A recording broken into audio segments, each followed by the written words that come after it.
Between year 2000 and 2023, there were 83 directors of the Post Office. 83.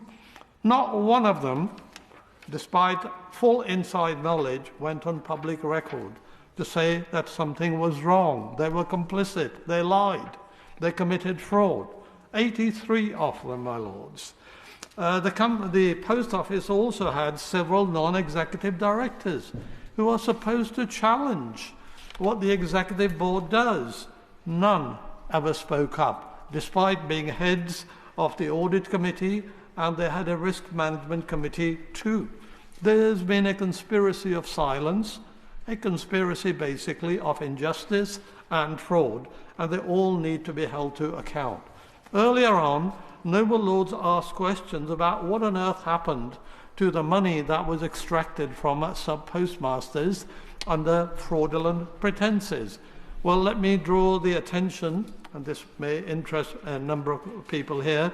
This is in the Second Sight report for 2015, paragraph 2211. It says, for most of the past 5 years, substantial credits have been made to Post Office's profit and loss account as a result of unreconciled balances held by Post Office in its suspense account. Paragraph 2212 adds, it is in our view probable that some of those entries should have been recredited to branches to offset losses previously charged. That was in 2015. Post Office did not do that.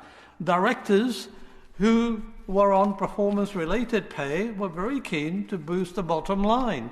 They directly benefited from this particular fraud. So they all knew for years that something was wrong, but still continued with it in exactly the same way.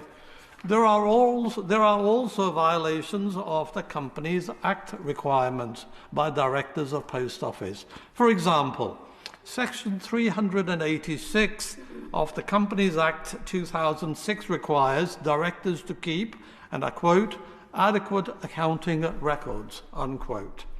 In view of the flaws of the Horizon system, it must be doubted that the company actually did so.